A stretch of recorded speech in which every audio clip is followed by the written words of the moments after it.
Hello, everyone, and welcome into the Grip Lock preview for the Supreme Flight Open and the official start of the Disc Golf Pro Tour season. I'm your host, Hunter, joined by Trevor. It's disc golf time again. Disc golf is back. Tomorrow, it all starts. It's crazy. Technically, the All-Star event's going on today when you're watching this, but tomorrow is when the Supreme Flight Open kicks off down at Olympus in Florida, which is going to be super exciting. This course is a great way to start off the season. It's very exciting. It was a thrilling event last year, and I have pretty much the same expectations for this year. I just can't wait for disc golf to start. Yeah, it's crazy. If I think about it, like the end of the disc golf season being like USDGC, it feels like it was very recent. But if I think about it as in the last time I watched disc golf and like did this show, it feels like forever ago. Like it has been like a long off season. I feel like sometimes it feels like I blink and it's there, but I've been missing disc golf for weeks now, like wanting to get back into this because, you know, especially when half our job is covering the sport, it's more fun when the sport's happening. And we kind of we got through all the signing stuff, you know, and it's like, all right, we're ready to play. It was a crazy off season, and now it's time to see who's actually going to be, you know, capitalizing on their new plastic out there. But let's talk about the course first. So Olympus out here is a par 65 for the MPO, looking at a par 68 for FPO. Interesting stat. It's the third hardest course according to average score to par on tour, only behind Northwood and Crocole. Yeah, so it's a tough course. I feel like for some reason, maybe it's just because it happened obviously a year ago, I forgot how hard this course is. I did not give this course its flowers last year because for starters, it's just an epic property. But then, you know, I made a few notes as far as what makes this course difficult. Number one, so many blind shots. Yes. There's so many blind shots. Course knowledge is going to be crucial. You also have a ton of elevation mixed in with those blind shots, so that's going to be difficult as well. And then here's the thing, you know, with all that shot making that's involved, then you get to the greens, and almost all these greens are tricky. You know, it's like you either have a somewhat easy tee shot with a really difficult sloped or green with drop-offs around, or you have a hole that is super difficult, and then those are where the more normal greens are. But yeah, shot making is going to be a premium out here. There's going to be a lot of scrambling opportunities. And I kind of wrote unconventional distance is helpful in this course because it's not wide open bombs. There's a lot of low ceiling or forehand shots that the big arms can throw. AB had a lot of success throwing them that the smaller arms can't. So it's not necessarily just being able to air it out, but being able to get forward progress under some of these ceilings or being able to reach a 550-foot par 3 downhill with a forehand instead of a flex shot. That's what makes the difference on this course. But it's an epic disc golf course. Yeah, it's an interesting one because it is technical and almost scores and plays like a wooded track, but it has a little bit more of an open feel. Yeah, there are as you were pointing out, yeah. It's not a bomber open course. Yeah. It's a technical distance course. There are a few new changes here, a few new pin placements. In particular, MPO hole number 9 seems to be the biggest change here. In my opinion, they're pushing it 40 feet farther back, and it's going to be up a steep hill. So you'll see there's actually a little relief area before the basket on hole 9. They also flipped the FPO and the MPO pin locations on hole 13. Yeah, this is the big one. Ends up making it a par 3 for MPO and keeping it a par 4 for FPO. So you'll actually see the par changes a little bit. Yeah. So when you're looking at that, this is the same exact, what do you want to call it, T sign for last year, except for the blue's now red and the red's now blue. And then they adjusted the pars there. And then also, they moved the tee pad a little closer on hole 16, but they also moved the Mando closer on hole 17, which could adjust things a little bit here. So you'll see the Mando is a little bit closer. Last year it was right up against the basket. This year it's a little bit closer before the OB pond. I don't know what line they're actually cutting off there, but obviously that was made for a reason. So that's going to adjust how things will play. So the final note I actually noticed at the very last second was they removed the second drop zone from hole 18. So there is no, if you throw OB a second time, you proceed up to the drop zone and have a 30-foot putt. Okay. Instead, it's normal OB rules. So you have the normal drop zone off the tee, and then once you're in the fairway, it's normal OB rules going up there. So if you throw it way off to the right, you're still teeing from the bottom of that hill, attacking that basket. So hole 18 could have a little bit more drama. All of the changes in general, I think, will make the course probably play a little bit more difficult. It should score pretty similar to last year, though. It's fine-tuning for the most part. Like you said, there's just a couple like little distance changes, nothing crazy. This course, it is a very big early test for all these players because you have everybody, you're going to find out who's been practicing and who hasn't, because there are not a lot of tee shots that are just chips. And like I was saying, like, yeah, you can open up on these shots, but even if you watched AB last year, like a lot of the distance lines he was throwing were down tunnels. Like you have to throw very controlled shots. You have to be on your game. And the second you get off the fairway, there are some holes on this course that people are playing for par already, no matter what. And you can find yourself in a lot of trouble. It's going to be a really awesome test, and it's just an epic course. I mean, it really does. Just like the elevation changes are almost every other hole. There's some massive downhill tee shots. That's kind of the most common ones you'll see, and a really unique looking property too. You get the sawgrass and all the trees and moss. It looks really, really nice. Yeah, it's fun because it's almost like off the fairway you get the Florida feel, but the style of the course doesn't feel like a Florida course. Mainly just how much elevation change there is. It doesn't feel like Florida golf. There's nothing really like this on tour. It genuinely is. Not many courses like it in the world. Yeah, it's very unique. Let's get into some storylines. So first off, looking at this course, the only 2 players to shoot 4 under or better all 3 rounds were AB and Ricky. So that alone speaks to the difficulty of the course. But let's kick off the storylines by focusing on them. First off, Anthony Barela came out the gates hot with a win here last year that actually started a crazy hot start. He got several wins very early in the season. Eventually was overshadowed by Ganon's dominance as we headed later into the season. So do you like Anthony Barela's chances to defend his first Pro Tour title here this weekend, or do you think maybe Ganon's hot end of the season is going to continue here? No, I think that Ganon is not to be trifled with this year. Obviously, even last year at this event, he was knocking on the door. He wasn't that many shots behind him. He was like 4 shots off the lead. But AB has looked good. You always kind of, there's a select group of players that are always playing in Arizona before everybody else, and you get that little sneak preview. And I think AB, still looks like a very good player right now. He's throwing the disc well, and I expect him to be just as dangerous at this course because there are opportunities for him to use his arm throughout this. I mean, there's one par 4 in particular that's really difficult, and he just throws over the top. Like, he doesn't even take on the tee shot. A lot of the huge forehands come into play for him, and I think a big part of his course strategy here was he was able to throw putters so much more often, and in certain landing zone shots, coming down the stretch last year on 18, he's able to just rip a straight putter, and he can get plenty far and not have to worry about the disc skipping or doing anything, because you can get some interesting ground action on the short grass on this course. Hard to control the skips. The wind will be a factor. If there is wind, this course gets infinitely harder with all that elevation. But yeah, I still like AB's chances a lot. I like him a lot this season. It'll be, the big story is, will he be consistently his best? Pretty much nobody can do that, but will he be able to do that this year and get even more wins or match what he did last year? Or are we going to see something similar where it's hot and cold? Yeah, I do. I mean, obviously you're going to like AB here because he won here last year. So why wouldn't you? One thing I do when I'm looking at the course and looking at some of the, obviously when you go forehand for forehand, I think Ganon and AB are similar in that they both have plenty of power all around. But where I think AB's comes in is, yes, the putter, but also I noticed, especially with the new Segura, I saw him throwing that on several holes leading up to this event this year. Yeah. I think some of what he's comfortable with is he is comfortable with that hyzer flip. Yeah. And when you're dealing with lower ceiling, tighter tunnels, the hyzer flip is preferred to Ganon's release angle of Annie or ripping it flat. And you get those big skips you at get, the end. And you get the little bit of push up, it feels like. Like you can really maximize the airspace and get a fuller flight in a tighter space. Well, right, because not saying that Ganon's not capable of that, but I do think AB likes that hyzer angle a little bit more than Ganon. For sure. Is it enough? I don't know. If Ganon's at his best, I'm still going to like him over AB, but I think AB will get himself in the mix here. I don't think that it was a fluke him winning here last year. Well, and a lot of it, this is really a thrower's course, like I was saying, because it's going to be all about the tee shots and the scrambling. Obviously, putting always matters, but if there was a time to where, putting isn't going to be the separator. It's going to be who keeps the disc in play and who is, getting putts, because there's just so many holes where, the basket is really elevated and you just have to get to an extra tier to not be putting blind uphill. There's a lot of weird spots like that.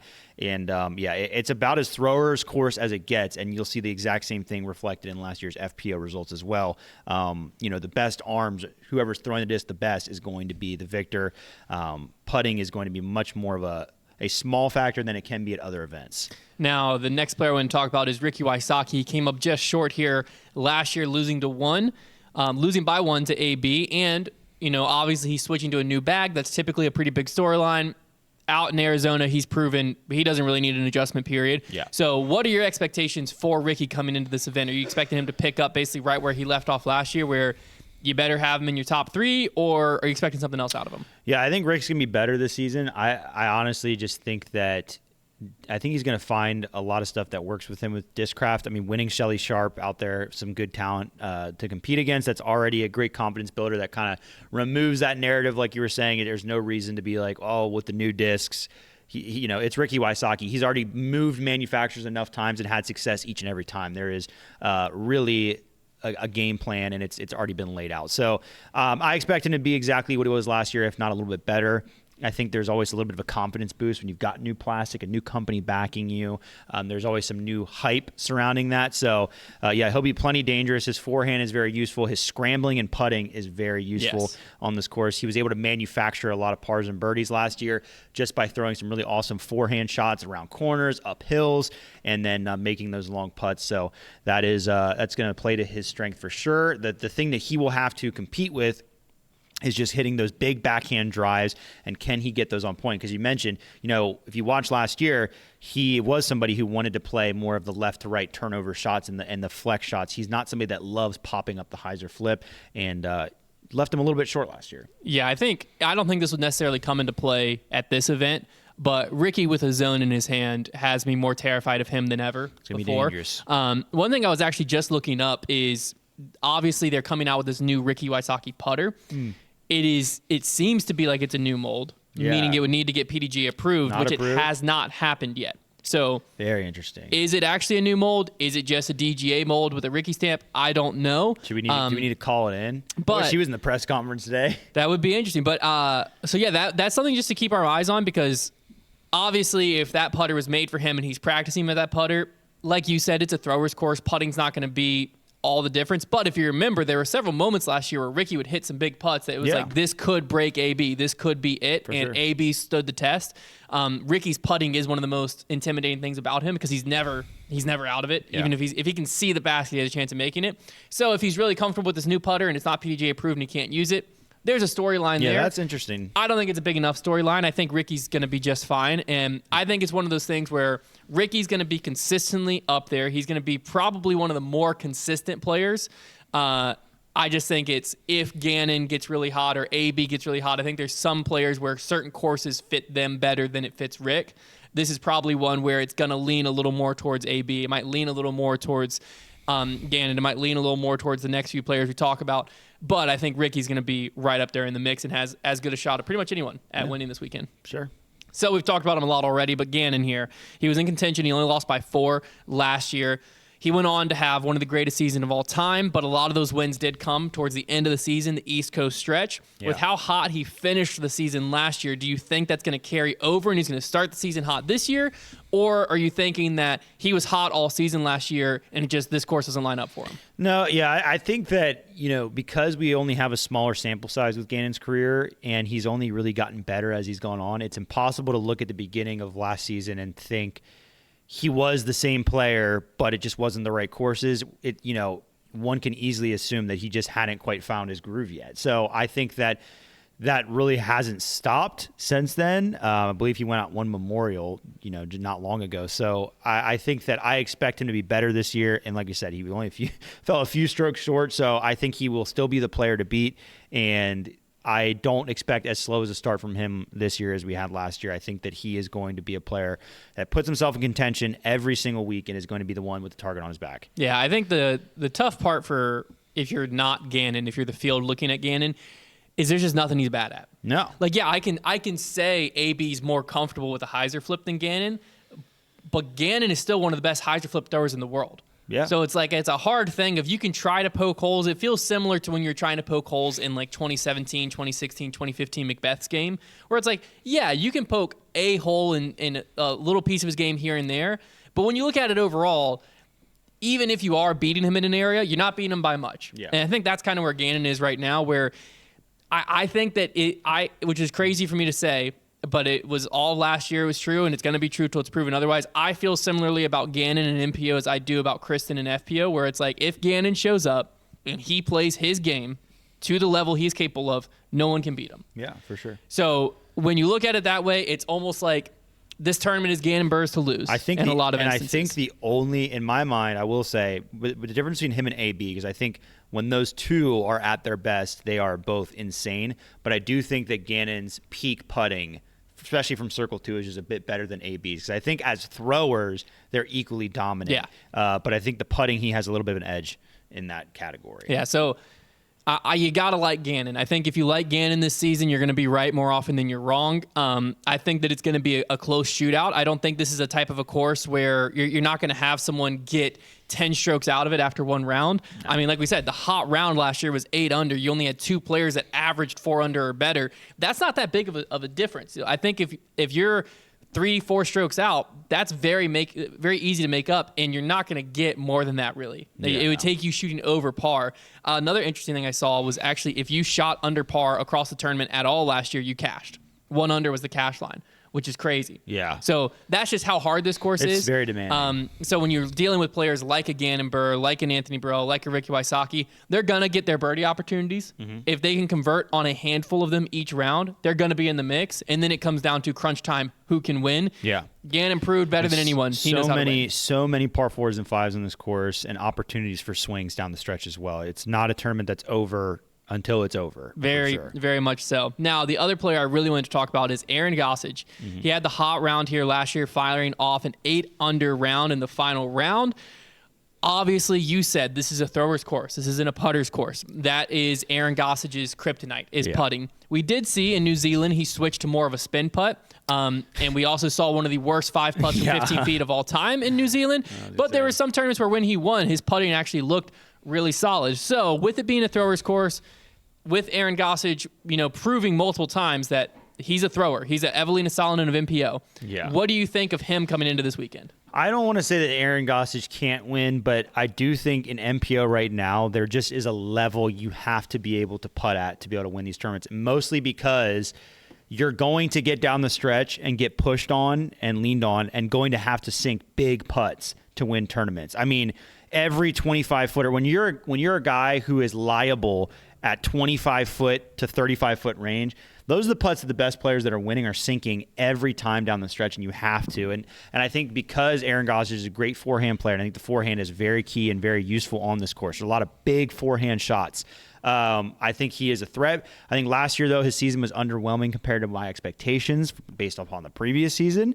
And, he is in putting purgatory right now. If he can figure out putting, he can be way better than the player he is, which is already a solid player.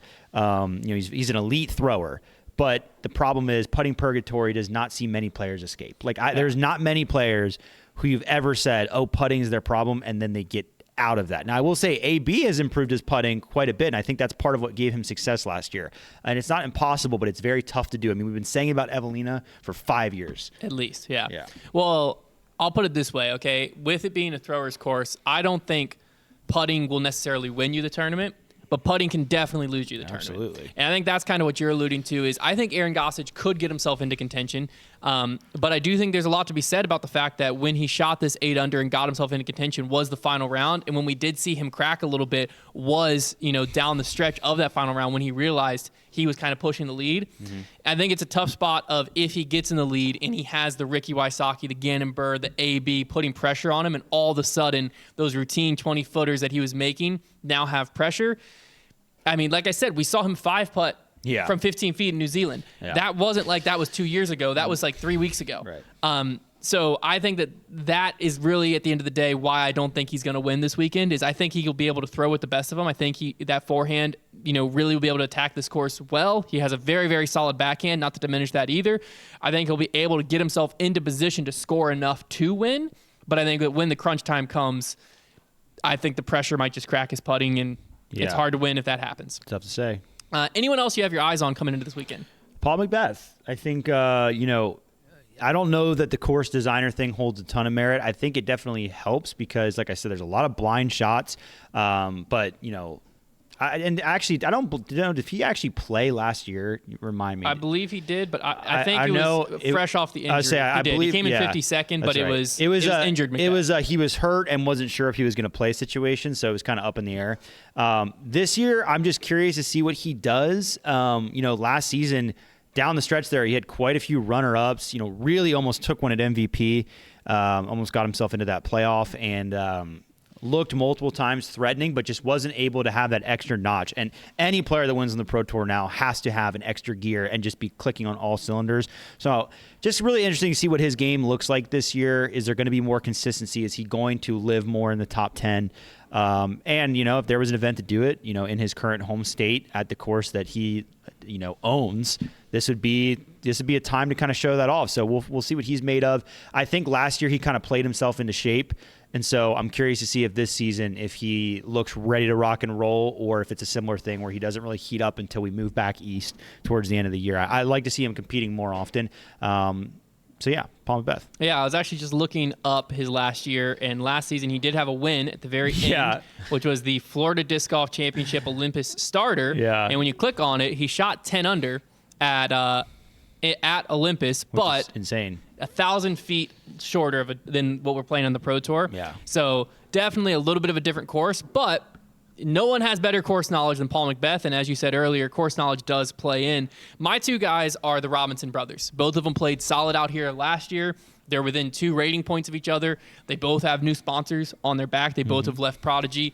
Obviously, there's going to be a little bit of a sibling rivalry going on, but I really think that Isaac Robinson has proven himself over the last several years, winning 2 world titles, 3 majors total. He's won several times.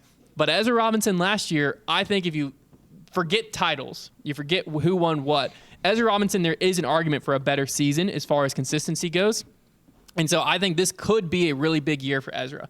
I think this course does play to players like Ganon and AB strength a little bit more, but I could see Ezra getting into that top 5, and I think that would be a very good win for him this weekend. It does actually play a lot to Ezra's strength, because he does have, we were with him not long ago. He has a lot of pop on that hyzer flip backhand. I think the forehand thing, though, this course is one that you look at last year's lead card, Joey Buckets has a good forehand. Kyle Klein is very serviceable. And then AB and Ricky were both bombing forehands last year. And you needed a lot out there. So it's going to take something pretty special to come away with a win. But I do think, especially if he can keep his putt going, he can get in the mix for sure. I don't think Isaac. I just don't know. He came in 6th last year, Isaac. Yeah, but like I said, I expect the Robinson brothers to be good. Like, they're good players, but there's just a difference between 6th place and winning. Yes, and I just don't know that I see that. Now, over on FPO, Evelina Salonen was able to take this event down last year and is back to defend her title against a field that is yet again missing Kristen Tatar. Boo. What do you think it will take for her to defend this title out there? Not much. I think it's going to depend on basically one player, maybe 2 players in my mind, not having an awesome weekend. I think she throws the disc better than anybody, especially when you talk about distance lines, effortless distance. And I just don't think putting is going to be a huge factor, especially in FPO. Anytime you say a course doesn't factor in putting a ton, it's amplified 10x for FPO. And so I think that means that if Evelina plays well, I think she's going to win. Well, I think I got to agree, because I think if you look at last year's season, Evelina Salonen had one of the best seasons. She had a legitimate argument for player of the year last year, reigning world champion. And she did all of that with a rough putt still. Yeah. She has not fixed her putt. But when you look at this, where I think that she can shine at Olympus is she is just going to have more looks than everyone else. She's going to have more looks for birdies, which will lead to shorter looks for pars than pretty much the rest of the field. And when you're doing that, you don't have to convert on as many of them. Whereas if you are a Missy Gannon, you don't throw as far, you aren't going to get as many birdie looks. You're going to have to convert on most of them, which I think Missy will. Right. If your par looks are coming easy because you're throwing so much further, then your round is just like, well, I only need a couple of these birdie putts to go in for the round, and then just don't make big scores, and then just do that 3 times, and that's how you win. Winning score last year I think was 16 under? 16, I believe, 16 yes. under, so, which is actually not too bad, but there were a lot, not too far down the leaderboard, you're sitting at even par. There was not a lot of players that were able to get under par in FPO. No, for sure. So I definitely think this is Evelina Salonen's tournament to defend. I think that I think that it's up to her whether she wins or loses this one. But one player who definitely was pushing her last year was Ella Hansen. She came in second last year by 5, but she lost 7 of those strokes in the final round. Yeah. Now that she has a Pro Tour win under her belt last season, I think some of that pressure does come off. So do you think she has what it takes to grow the lead and hold on to it this weekend? Yeah, I think that, like I said, we get into a course involving distance. He always brings her into play. Having the win, that probably does change things, but I still think that this course provides too much opportunity for mistakes to be made, and I just not convinced yet that she can hold on to a lead or make a comeback in the final round in crunch time. So I'm not expecting it for her to win this weekend. I'm in a similar boat. I think that what it really comes down to is just how tight this course can be. You're still going to have pressure on you. The win she got was at the OTB Open, which is, yes, there's a lot of OB out there, but it's a lot more room for error. There's a lot more, I can pull it a little bit, and as long as when I pulled it, I put a little more hyzer on it, I'm fine. Here, you don't have that same forgiveness, so I think that there is a little bit, you'll get exposed a little bit more if you do crack under pressure somewhat, which unfortunately, in my mind, I think could still be a problem for Ella. The other 2 players I wanted to bring up are Missy Gannon and Holland Handley. They were both 6 strokes back last year, but I think of the field, they're probably the 2 best players other than Evelina coming back into this. So what do you think it will take for either of them to attack this course and win this weekend? I think Holland's the biggest threat because I think when her putt is going, she's a capable putter and can throw really, really well. We've just seen a little bit of streakiness out of her game, but she is probably the biggest threat to Evelina in my mind. Missy, really the key to victory is none of the big throwers, the 3 that we mentioned previously, having a great tournament. And if those 3 don't, she's right there because she'll play the course clean, just doesn't throw as far, and she kind of waits to scoop up those wins when they're given to her. So that is proven to be a winning recipe in FPO. If you're going to keep the disc in play and make the birdies when they come to you and just not make huge mistakes, a lot of those players that are really good, other than Kristen, are pretty volatile and can take huge numbers, and then you win Player of the Year. Yeah, so I definitely got to agree. I think Holland Handley's the player to beat if you're Evelina Salonen coming into this weekend. I think she's your biggest competition out there. She proved to be a lot more consistent last year. She proved to be one of the top players week in and week out, and she's got the distance, which I think is a big thing here. Missy Gannon is Mrs. Consistent. Owen Scoggins also can be thrown into that boat. I think both of them are going to struggle in a similar boat where they're going to keep the disc in play. They're going to take what's given to them by the course, but they can't go and take that much from the course. No. And that's where I think Holland, Evelina, Ella have a little bit of an advantage is they can go and attack this course, whereas Missy and Ohm, there's only a certain number of holes they can birdie without getting too crazy. I'm not saying that they couldn't try to throw some crazy line and get a birdie, but playing within their game, there's only a few holes that even will line up where they can. So I definitely think Holland Hanley's going to be up there. And I think Missy will end up high on the leaderboard. I wouldn't be surprised to see Owen up there either. But Evelina, Ella, or Holland. I'd be surprised to see Owen up there. I think Evelina, Ella, or Holland are one of the 3 that's going to take it down this weekend. Yeah. Those are my thoughts. But with that, let's get into some predictions. We have a slight change this year. We're going to give if you pick the winner correct, you're going to get 5 points this year. If you pick second or third place correct, you're going to get 3 points. If you pick in the top 3, but in the wrong position, that's still worth 1 point. And then our dark horse pick is always worth 2 points. Hasn't happened yet, but if someone picks their dark horse pick and that person goes on to win, 10 points. So I won last year just for bragging rights. I think we're just going bragging rights again this year. Yeah. For the fun of it. So I'll start off with my MPO Unless picks. you have any really good ideas, put them in the comments. Comment down below. If you think there's a great idea for a prize we could do, comment it down below. You know what? The season, ends in October? Yeah. We could do the Chick-fil-A. Cole Redallen ended up winning me Chick-fil-A once a month for the rest of the year. Just 2 Chick-fil-A meals. Oh. The loser buys the winner 2 Chick-fil-A meals.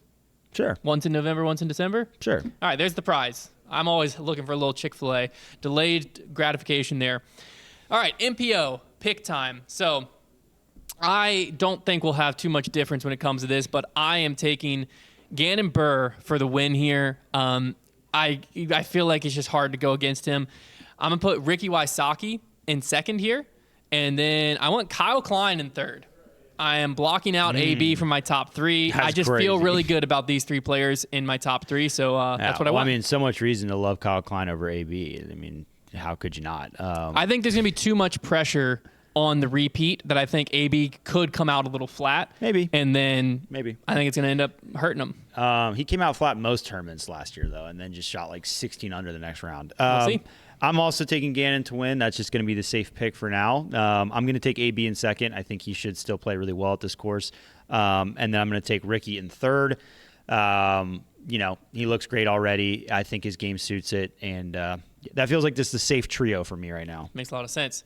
Now, over in FPO, I have a feeling we're going to have a very similar 1, 2, 3 here. But I want Evelina to repeat. I think I got Evelina there. I'm taking Holland Handley for second place, and give me Missy Gannon coming in third. That's my 1, 2, 3. Ditto. I had the exact same 1, 2, 3. Makes sense. All right, so MPO could cause a little separation. Yeah, not a ton. Basically, our second AB and third versus Kyle there. Klein. Yeah, that's the matchup this weekend. But we always have the dark horse, which for me, I like the way this guy goes out and throws the disc.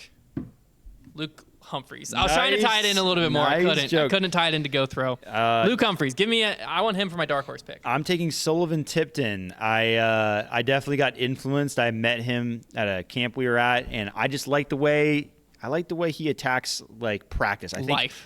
I think that he is somebody who is not slacking this offseason. Somebody that is ready to go out and really give it their everything. So I like Sully here. Well, there you have it. That is this week's preview show. Be sure to get out, tune into DGN, and watch the Supreme Flight Open going down live all weekend long. If you're anywhere near Dallas, Texas, stop by the booth and say hi to us at Disc South. If you haven't picked up tickets yet, you can check that out as well. And we'll be back on Monday to recap everything that went down at Olympus over the weekend.